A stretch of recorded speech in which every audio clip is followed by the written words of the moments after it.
안녕하십니까, 노선호입니다. 6월 4일 금요일 저녁입니다. 금요일 저녁 맞이하여서 오늘의 시장 한번 정리하는 시간을 갖도록 하겠습니다. 오늘은 주식시장 생각보다는 강했다, 이렇게 결론을 지을 수가 있을 것 같아요.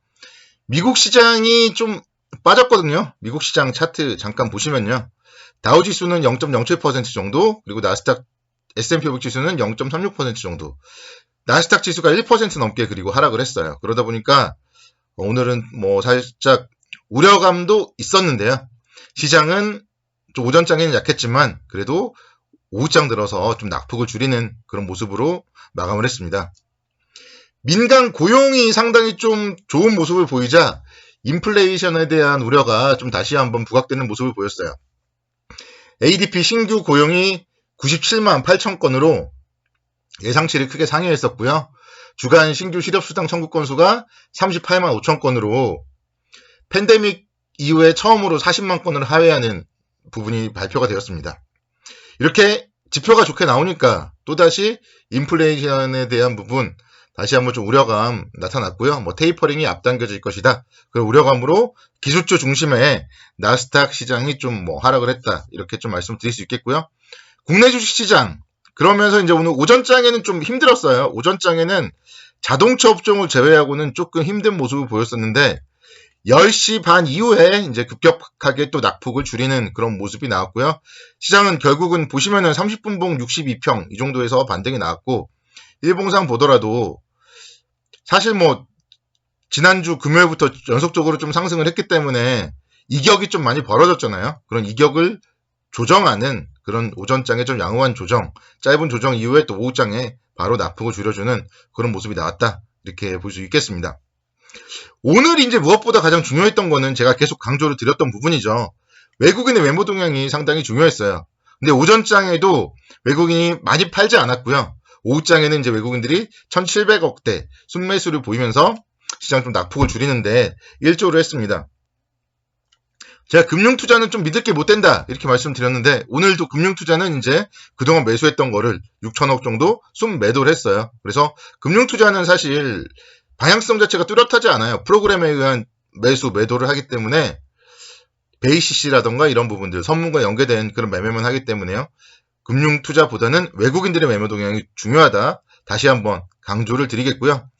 시장은 제가 봤을 때 빠질 수 있는 날도 안 빠졌기 때문에 좀 변동성이 좀 위쪽으로 나타날 가능성이 많다, 이렇게 좀 말씀을 드릴게요. 그래서 시장에 대해서는 계속적으로 좀 긍정적으로 말씀을 드리고, 그러니까 사실 요즘에 시장을 긍정적으로 얘기하는 사람, 얘기하는 증권사가 별로 없거든요. 그렇기 때문에 오히려 여기서 시장은 좀 치고 갈 수 있지 않을까, 그렇게 말씀드릴 수 있겠습니다. 3,266포인트 1월달에 고점이었고요. 그 이후에 계속 지금 이번이 이제 세 번째 시도예요. 여기서도 이제 못 들어도 사실 할 말은 없지만 역으로 좀 한번 뚫지 않을까, 저는 좀 그렇게 이제 심리적으로 생각을 하고 있습니다.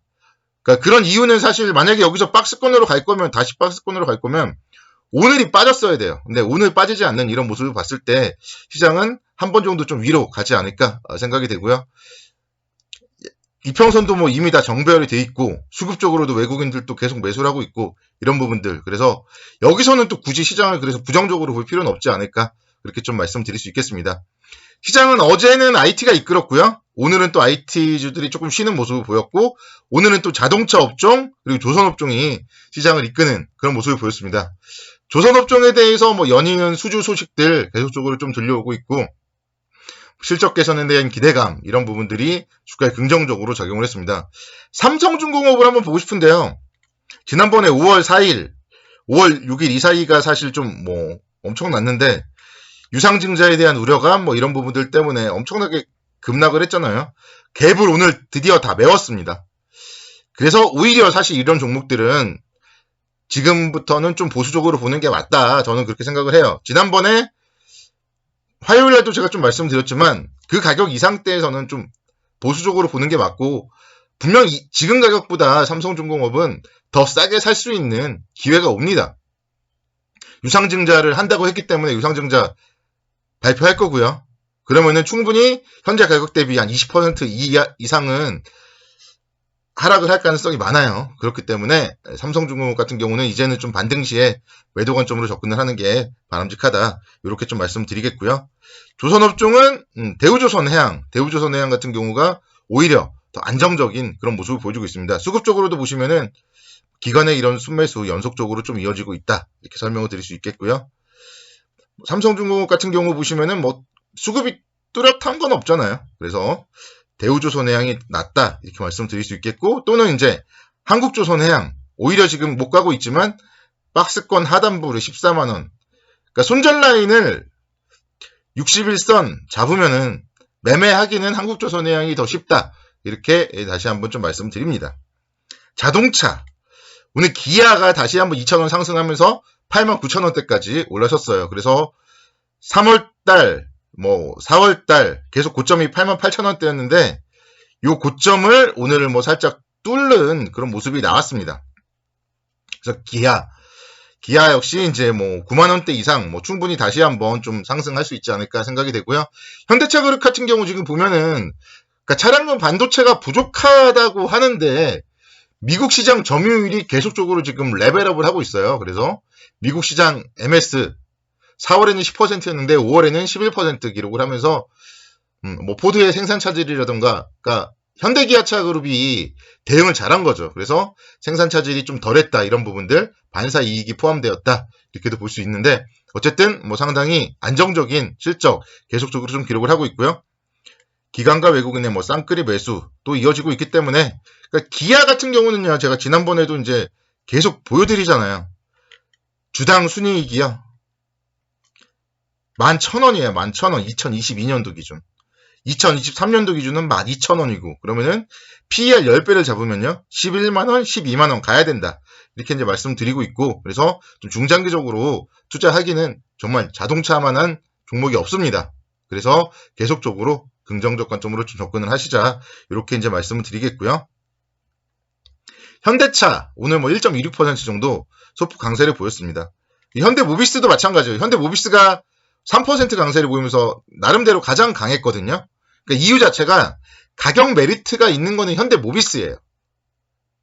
현대모비스 자체도 1월달에 40만 원에서 28만 원대까지 거의 조정을 엄청나게 받았기 때문에, 그리고 이제 하반 경직을 최근에 보여줬잖아요. 그래서 26만 원대 요 정도 가격은 사실 좀 무너질 수 없는 가격이다. 이렇게 본다면 중장기적 관점에서는 현대모비스도 상당히 좀 안정적이다.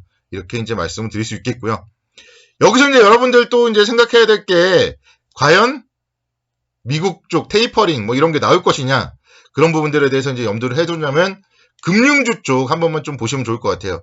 그러니까 지금 자동차라던가 IT 이런 부분들은 다시 시장이 갈 때 주도주예요. 분명 삼성전자, SK하이닉스 그리고 자동차 시장이 갈 때 주도주예요. 그거는 이제 의심할 여지가 없는 거고요. 만약에 여기서 다시 또 테이퍼링 우려가 불거진다. 시장이 조정을 받는다. 그때는 또다시, 그러니까 오늘 같은 경우 보면은 미국 금리 인상이라든가 이런 것 때문에 은행주들이 강했습니다. 우리금융지주 같은 경우도 최근에 연속적으로 강세를 보이면서 11,600원대까지 기록을 했고요. 기업은행 같은 경우에도 1,950원대.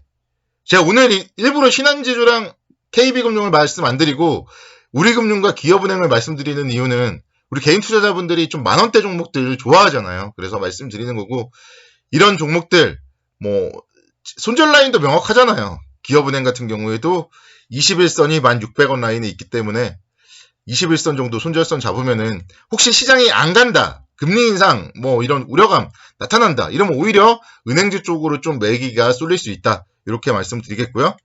하나생명도 마찬가지예요. 하나생명 3,650원 정도가 하나생명 같은 경우 상당히 중요한 라인입니다.